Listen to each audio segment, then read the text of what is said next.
नमस्कार दोस्तों, तो अभी हम बात करने वाले हैं 7th क्लास का, जो हमने फर्स्ट चैप्टर जो स्टार्ट किया था, adaptation and classification, the living word adaptation and classification. तो इसमें हमने एडाप्टेशन क्या है वो सीखा, एडाप्टेशन डेजर्ट में कैसे होता है, एक्वेटिक प्लांट में क्या होता है वो देखा। अब देखते हैं स्नोई रीजन में जो प्लांट होते हैं, स्नो यानी क्या होता है, बर्फ, यानी जो ठंड का एरिया होता है, वहाँ के जो प्लांट्स होते हैं, क्योंकि वहाँ पे तो कंटिन्यू जो है वो बर्फ, स्नो जो है वो स्नो के फॉर्म में जो है वो बर्फ गिरता रहता है। तो वहाँ के प्लांट ने खुद को कैसे अडॉप्ट किया, देखिए वहाँ के जो प्लांट्स होते हैं वो कोनीफर्स होते हैं, यानी कोन शेप के होते हैं, ठीक है। अब उस प्लांट ने, सिंपल है, एक तो ये कोनीफर शेप के होते हैं और इसका जो स्टीम होता है वो थिक होता है। थिक का मीनिंग होता है बहुत जाड़, ठीक है।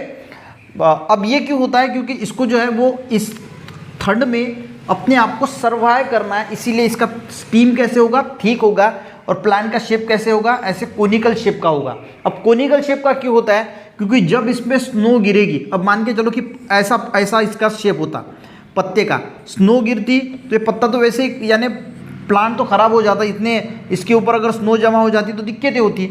अब ऐसा इसलिए है कि स्नो जब इसके ऊपर गिरती है तो ये नीचे गिर जाता है, क्योंकि इसकी ब्रांचेस ही ऐसी होती है कोनिकल शेप की, तो स्नो जब गिरता है तो वो नीचे गिर जाता है। ये तो ये चीज़ हो गई। और दूसरा एडेप्टेशन इन्होंने क्या किया, इसकी जो स्टीम होती है वो ठीक होती है, जिसकी वजह से वो ठंड के मौसम में भी अपने आप को जो है, यानी ठंडी में जो है, विंटर में या ठंडी में, स्नो में खुद को जो है वो अच्छी तरीके से स्ट्रांगली वहाँ पे रख सकता है। अब पढ़ लेते हैं, देखिए adaptation in plant of snowy region. Snowy region में एडाप्टेशन कैसे हुआ प्लांट में, in what the way are sloping branches useful to plant in snowy region, यानी इसकी जो ब्रांचेस होती है वो कैसी होती है, स्लोपिंग होती है, यानी स्लोप की तरह होती है।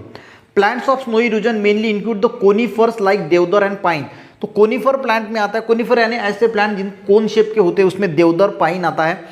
और इन्होंने क्या किया, देखिए this trees are conical in shape. ये कैसे होते हैं, कोनिकल इन शेप्स होते हैं। पूरा पैराग्राफ में हमको यही याद रखना है कि ये प्लांट कोनिकल शेप में होते हैं और स्टीम जो है वो ठीक होती है। ये सब हम पढ़ रहे हैं, मेन चीजें जो है होती है आपको याद रखनी है। These trees are conical in shape due to their sloping branches, क्योंकि इसकी ब्रांच स्लोपिंग होती है इसलिए उनको कोनिकल शेप आ जाता है। इन हेवी स्नोफॉल, जब बहुत हेवी स्नोफॉल होता है एंड एक्सट्रीम कोल्ड, और बहुत ज़्यादा ठंड होती है in this region, their conical shape prevent the snow.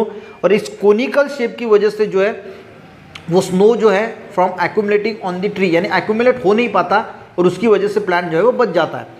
And the thick bark help the tree to withstand in the cold.